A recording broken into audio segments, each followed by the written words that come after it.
This episode starts off with Twilight actually practicing her magic. That hasn't happened in a while. The last time I've seen this, I think, was in Ghostbusters. Oh no. She turns a stick into a cane and a rock into a top hat, but gets distracted by Pinkie making a noise, and they turn back, banging Spike in the head. I love this episode already. The two of them notice that Pinkie is acting stranger than usual. It seems that she's afraid the sky is going to fall. Her tail is twitching and she keeps looking up. Twilight goes to ask her what's going on. Pinkie explains that because her tail is twitching, her Pinkie sense tells her that stuff is going to start falling. Because that is insane troll logic, Twilight doesn't believe it, and she gets a frog to the face. And apparently Pinkie can speak frog now. Fluttershy dropped the frog. She's taking them to Froggy Bottom Bog because they keep hopping into each other. Subtle. Really subtle. And then she leaves. So does Pinkie. And then Twilight goes off to practice her magic while Spike fanboys about Pinkie's Pinkie sense. Twilight writes it off as coincidence until Pinkie runs back saying that something else is going to fall. Turns out that something is Twilight.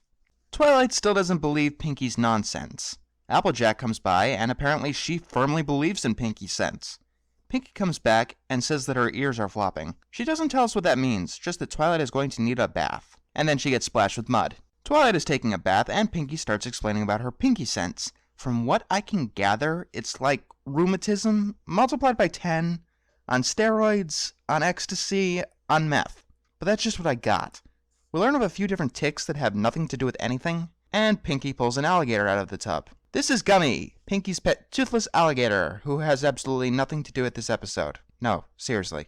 On the way out, Twilight claims that she still doesn't believe in Pinkie sense. Pinkie says that it's the same thing as Twilight's magic. Twilight gets on her soapbox and explains how magic is not anything like Pinkie sense. Magic A is magic A, I'll spare you the details.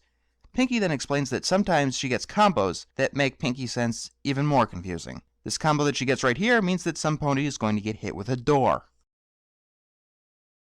Even after getting hit with the door, Twilight still doesn't believe in Pinkie sense. Pinkie says that Twilight doesn't believe in Pinkie sense because she doesn't understand it. So, Twilight makes it her personal mission to understand Pinkie sense by hooking Pinkie up to a polygraph machine. Okay then. So, Twilight waits for one of Pinkie's ticks for a total of about 15 seconds. No, really, I counted. She went through all of this to hook Pinkie up and waits only about 15 seconds before getting too impatient.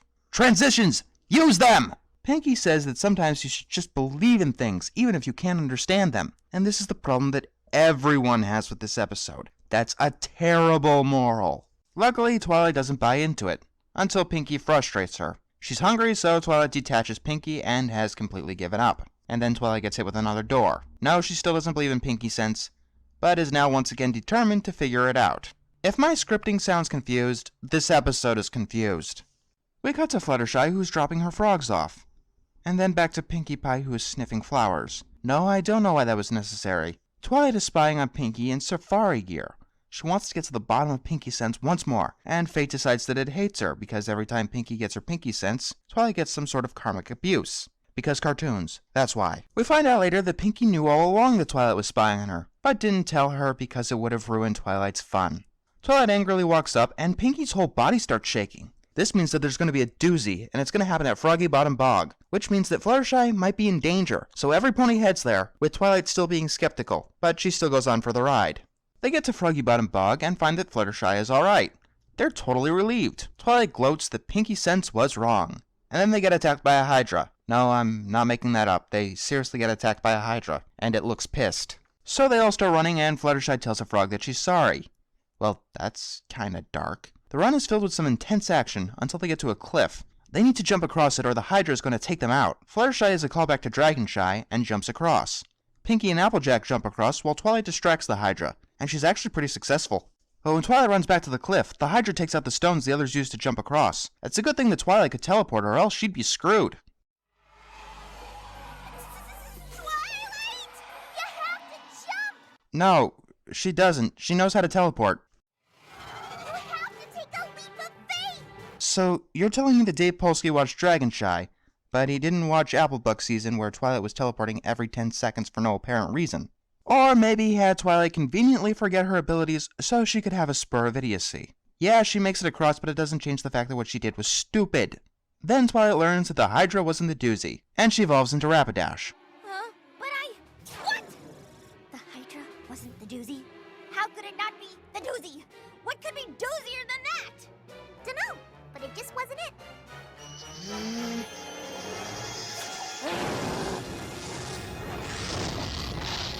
She admits that she believes in Pinkie's sense, and that happens to be the doozy. Yes, Twilight automatically believes it simply because she can't explain it. Now for the moral, the most infamous one in MLP history.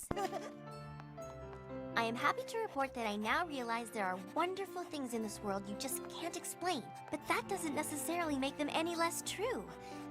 It just means you have to choose to believe in them, and sometimes it takes a friend to show you the way. No, no, and no. There's a reason this episode is one of the most hated of Season 1. The only question is, where do I begin? Let's start with the moral because it's still fresh in our mind. First thing is first, you cannot choose to believe in anything. Your beliefs are decided by your experiences and your perceptions. If you think something is bogus, you're either not going to believe it or you're going to willfully delude yourself, which is not a healthy lifestyle choice. What I think they were trying here was faith versus fact, and if that's the case, they have failed spectacularly.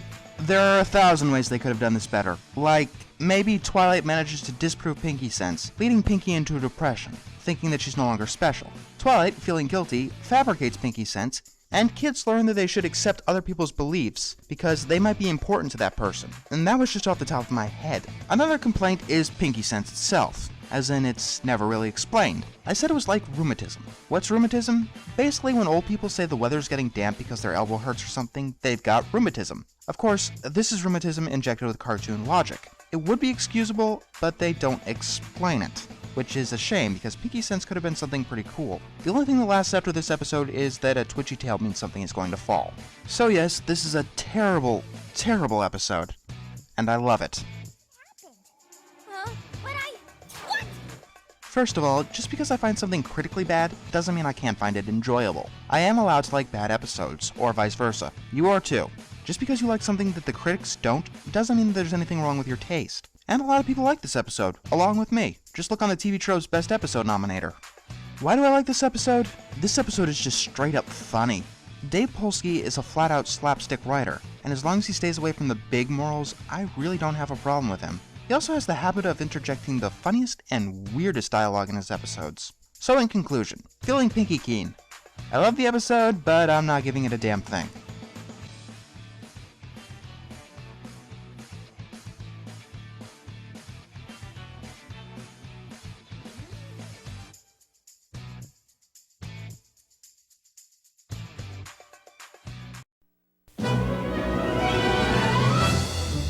Rain, what do you want to do tonight? The same thing we do every night, Pinkie. Try to take over the world. The Pinkie and the Brain, yes, Pinkie and the Brain.